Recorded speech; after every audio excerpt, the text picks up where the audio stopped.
오늘의 마감 브리핑 시작하겠습니다. 금일 국내 증시 같은 경우에는 코스피가 6.37%, 코스닥은 4.53% 하락해서 마감했습니다. 이러한 변동성을 보이는 데에는 이제 미국에서 반도체 업종에 대한 불확실성이 커진 부분이 있고요. 일단 미국은 나쁘진 않았어요. PPI도 5.5%나 상승해서 나왔긴 하지만 그 예상치였던 6.2%에 비하면 한참 낮은 수준으로 나왔고요. 그리고 또 이제 그 워시도 약간 대차 대조표를 갖길 바란다는 발언을 하면서 증시가 패닉에 빠지긴 했지만 그럼에도 불구하고 일단 미국에서 그 금리 인하 가능성에 더 많은 베팅을 하면서 미국 증시 자체는 나쁘지 않은 모습, 이렇게 그 케빈 호시가 발언을 하면서 중간에 빠지는 모습을 보이긴 했지만 결국 다시 반등해서 말아 올렸죠. 그러나 우리 장 중에 트럼프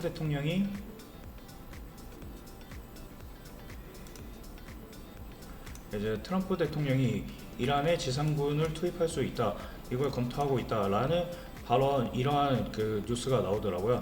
그래서 그 중간에 우리나라 증시가 조금 일부 반등하는 듯 했지만 결국에는 반등하지 못하고 그냥 횡보하면서 마감했죠. 그리고 특히 장 막판에는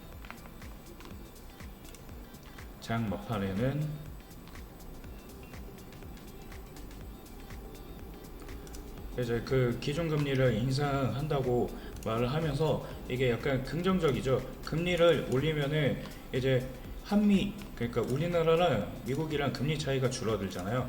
미국이랑 한미 기준금리가 줄어들기 때문에 차이가 이렇게 좁혀지기 때문에 우리나라는 긍정적이에요. 왜냐하면 금리가 줄어들어야 외국계 자본이 국내로 유입될 수 있으니까. 금리 차이가 있으면은 한국에서 자산을 빌려서 미국에 투자하는 게 유리해요. 왜냐면 우리 2%대고 미국은 3%대니까 1%의 마진을 먹을 수 있잖아.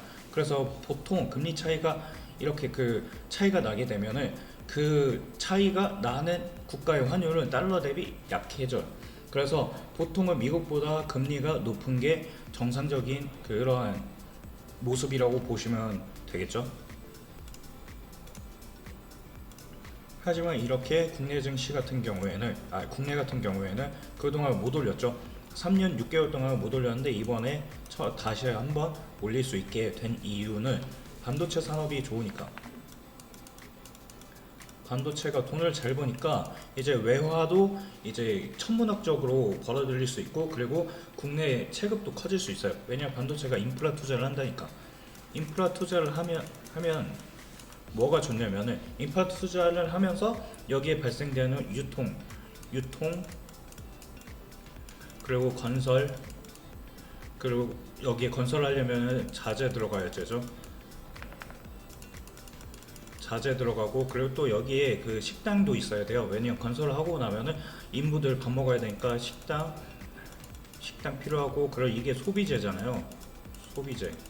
소비재도 당연히 좋아질 거고, 그리고 또 여기 그 인부들 살아야 되는, 그리고 식당 주민들도 살아야 되는 그 건물들이 필요해요. 그래서 여기 건물도 지어야 되죠. 건물 필요하고, 그리고 또 여기에 그 물건 날라주는 그런 이 유통망도 필요하고요. 여기에 또 전기 같은 인프라도 더 지어야 되겠죠. 왜냐하면 적은 규모로 하는 게 아니라 엄청나게 거대한 규모를 하기 때문에 이 거대한 규모의 인프라 사업은 내수 전반적으로 그 성장을 끌어올리는 그러한 계기가 돼요. 그래서 보통은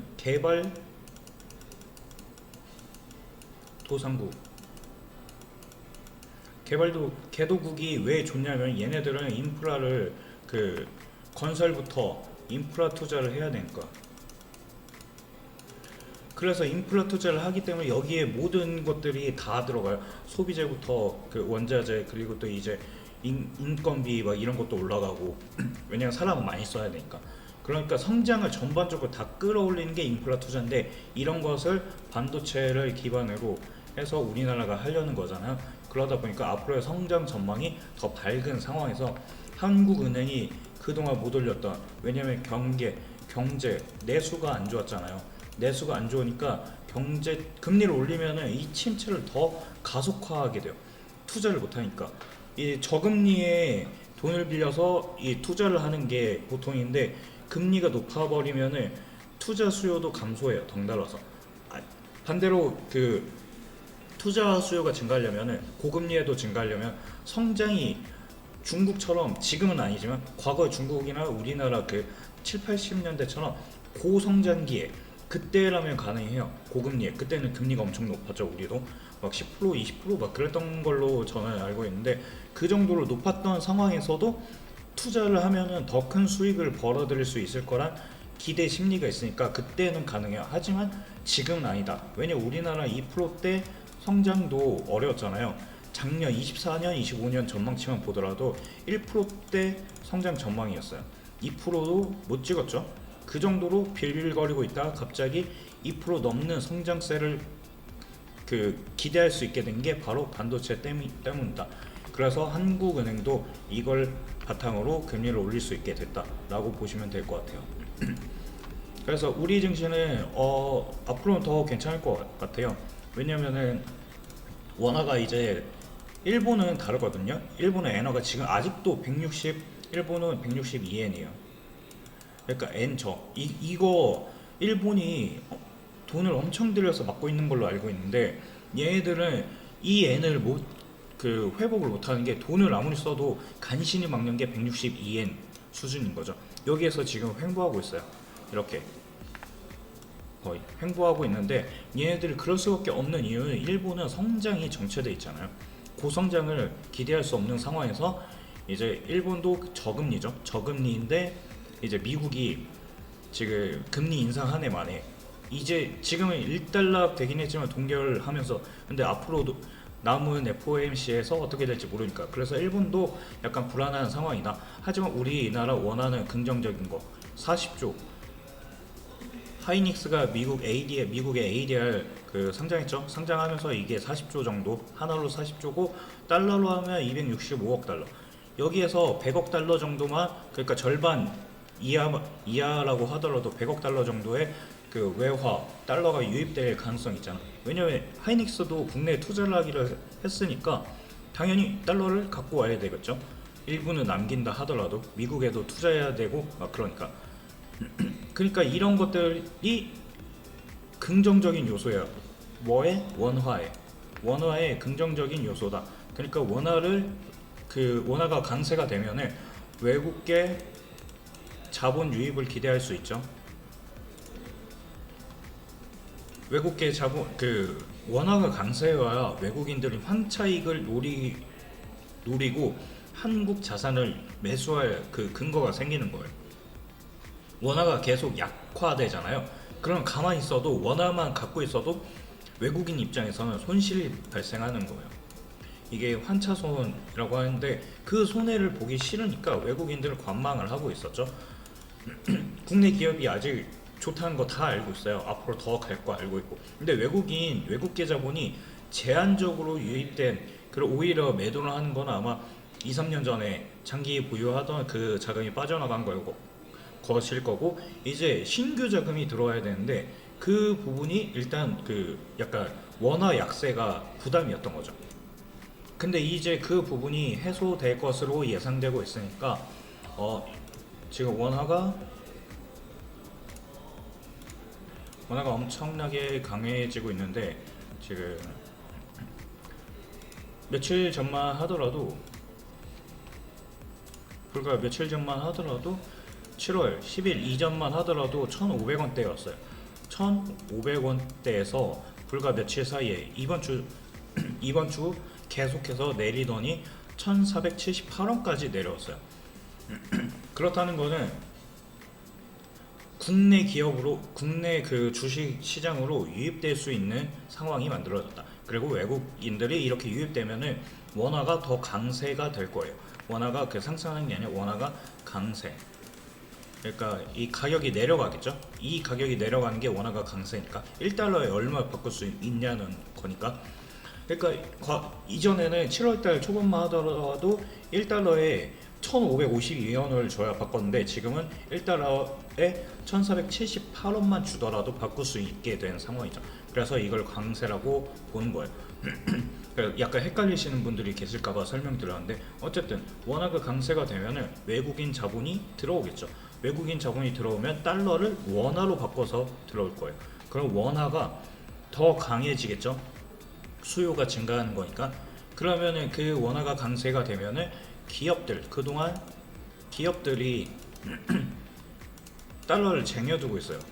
왜냐? 달러가 더 강해질까봐. 그래서 이 불안 요소가 있으니까 달러를 쟁여두고 있었는데 이 기업들마저 달러를 바꾸게 될 거예요. 왜냐?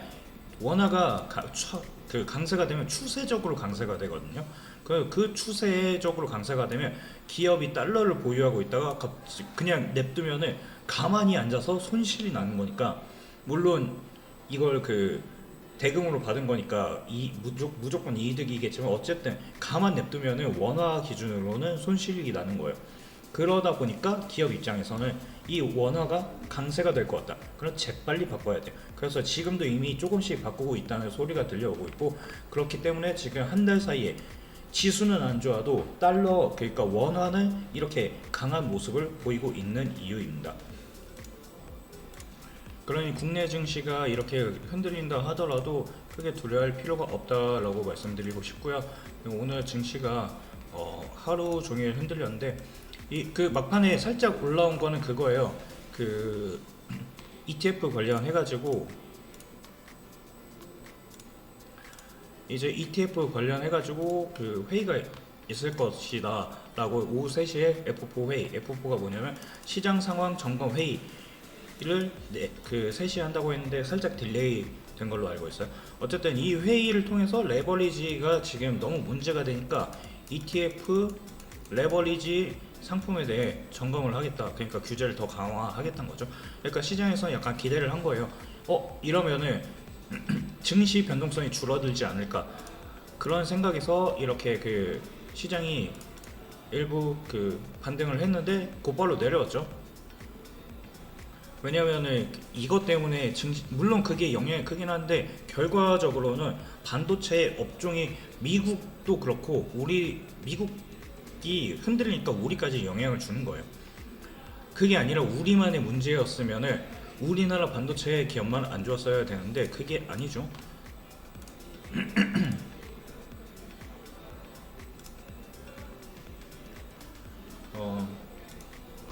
여기 보시면 필라델피아 반도체 지수도 안 좋아요. 최근에 5일 기준으로 보면은 계속 내려오고 있죠. 물론 중간에 올라가기도 했는데 우리 증시도 비슷하게 움직였으니까. 그러니까 필라델피아 반도체 지수 자체도 별로 그렇게 긍정적인 흐름을 보이지 않고 있어요. 그러다 보니까 이게 그러다 보니 국내 증시까지 영향을 미치는 거고, 이 모든 게 다 연계된 거지 국내 증시 레버리지만의 문제다 라고 하기에는 약간의 너무 큰 괴리가 있을 수 있다.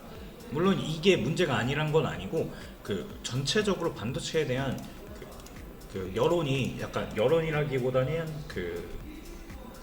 사람들의 시선이 부정적으로 바뀌고 있는 부분 때문에 그래요. 일단은 미국에서의 데이터 센터 데이터 센터를 짓는 그게 딜레이가 될 것 같다는 소식이 계속 전해지고 있고요. 왜냐하면 주민들이 소음도 너무 크고 전기도 많이 쓰고 물도 많이 쓴다. 그래서 우리한테 피해를 준다. 그러니까 우리 동네, 우리 지역에 짓지 말아라. 우리나라도 비슷하죠. 반도체 클러스터 조성한다니까 뭐 왜 거기만 해주냐, 우리도 해달라. 그리고 여긴 안 된다, 저긴 안 된다, 막 이렇게 싸우잖아요. 그것도 미국도 비슷한 상황이에요.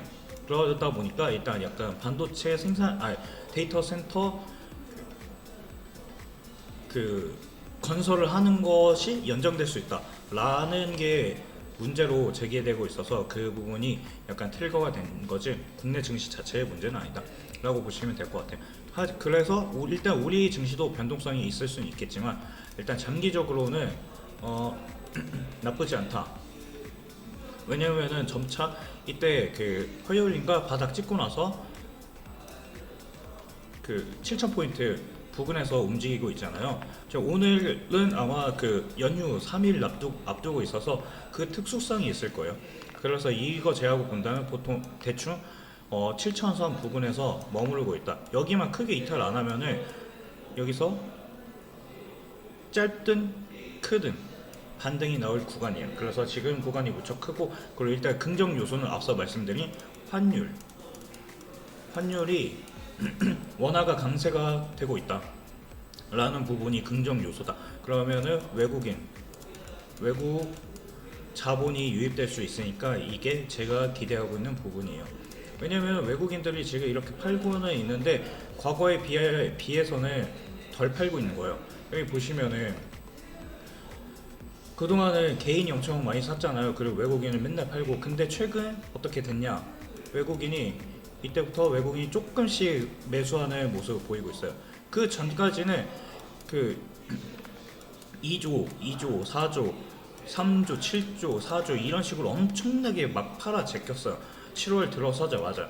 6월에도 많이 팔긴 했는데, 그랬는데 이제는 조금 기조가 바뀌었다 라고 보시면 될 것 같고요. 그렇다는 거 일단 기대해 볼 만한 요소다 라는 게 제 생각이고요. 그래서 일단은 국내 증시는 7천만 회복하고 거기에서 반등 나오는 모습 보여주면은 일단 안심할 정도는 된다 라고 생각을 하시면 될 것 같아요. 그래서 오늘 증시는 그렇게 마무리하고요.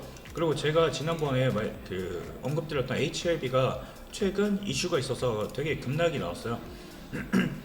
이 부분이 그 하한가가 나왔었는데, 저는 이 부분에 대해서 이거는 항서제약의 시설 문제지 HLB의 제품 문제가 아닌데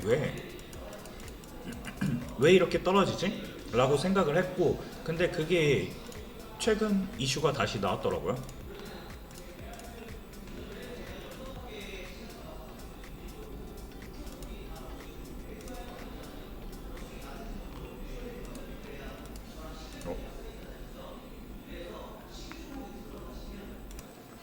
그래서 이거를 찾아봤는데 그 HLB 홈페이지에 가면은 이렇게 얘네들이 그 무슨 문제가 있는지 그것들을 공지사항으로 안내해주고 있거든요. 그래서 여기 공지사항에 바로 찾아봤는데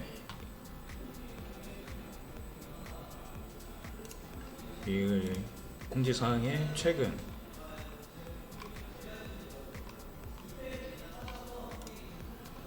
문제에 대해서 FDA 인정을 받았다고 했는데 회사 블로그에는 PAI를 받지 않았다고 했는데 이게 뭐가 문제냐. 그래서 얘네들 엄청나게 그 디테일하게 설명을 해줘요. 그래서 이런 것들을 살펴볼 수 있었는데 이번에 그 문제가 된 거는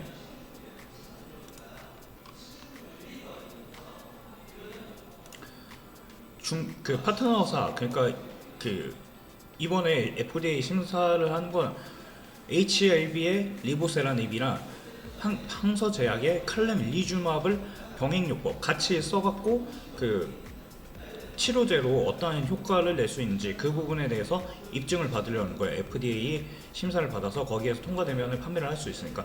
그래서 그 파트너사인 중국 항서제약의 제조 시설에 대한 문제 제기가 나온 거예요.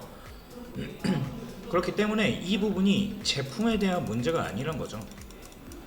제품에 대한 문제였으면 이게 진짜 한가 한두 방으로 끝나지 않았을 텐데 지금 바로 상한가 말고 오늘도 꽤 많은 상승을 했었던 걸로 알고 있거든요. 그렇다는 거는 문제 자체는 이 제조 시설에 대한 보완만 하면 돼요. 그래서 이번에 그 재신청을 하겠다고 이제 나왔고요. 그리고 여기 기사를 오늘 나온 기사를 보시면은 이제 자발적 시정 권고로 종결됐다고 나왔어요. 그렇다는 건 이제 다시 한번 4차 제출하면 돼요. 제품에 대한 문제가 아니니까. 그러면 다음번에는 더 깔끔하게 보완해서 제출을 하겠죠.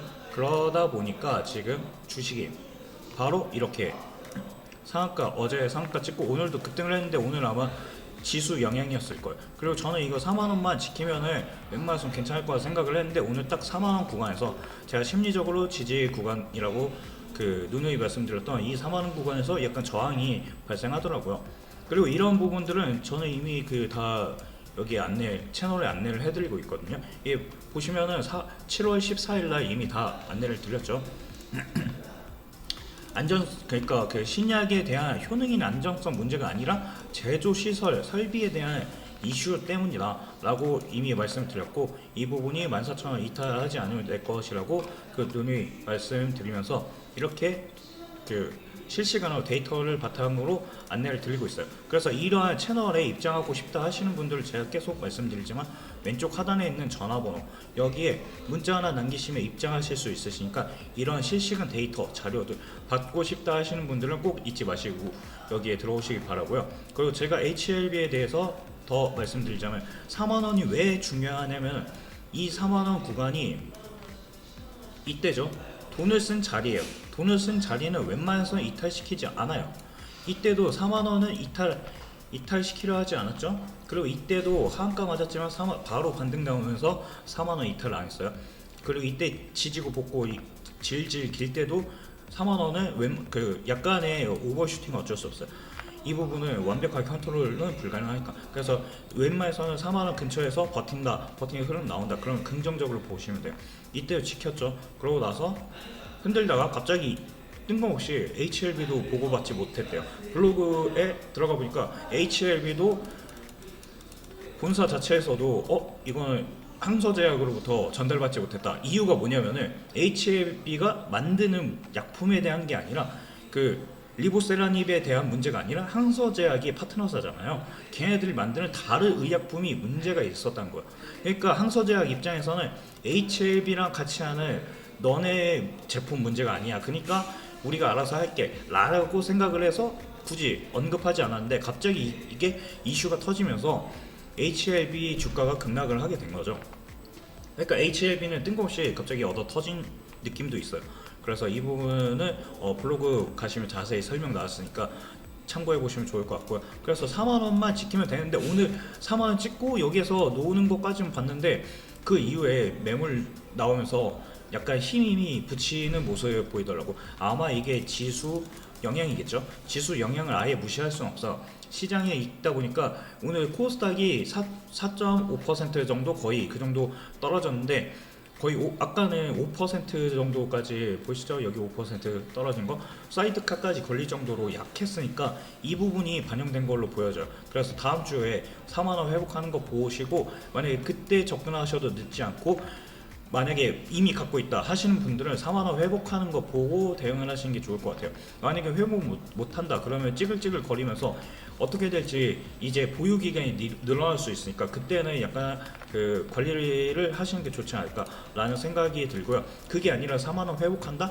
그러면 빠르게 5만원까지 물론 뭐 1, 2주 만에 간다는 게 아니라 그냥 제가 기간이 늘어질 거라고 예상하는 건 6개월 이상 늘어진다는 거고 6개월 이내에 움직일 것 같은 거는 이제 4만원 이내에 있을 때 6개월 이내에 움직일 가능성이 있다라는 거예요. 무조건 이 기간은 무조건적인 게 아니라 약간 제가 경험한 바로는 보통 한번 시세가 깨지고 그 기존 주가를 회복하는데 통상적으로 한 반년에서 1년은 걸렸던 것 같아요. 근데 만약에 4만원을 빠르게 회복한다 1, 2주 만에 회복한다 그러면 당연히 제 예상보다 더 빠르게 그 기존 주가 5만원을 회복하겠죠. 그래서 이거는 시장 상황에 따라서 지금 시장이 코스닥을 잘 안 보고 있기 때문에 이 부분도 딜레이 될 수 있어요. 하지만 긍정적인 거 바닥에서 누군가 매수를 엄청 많이 했어요.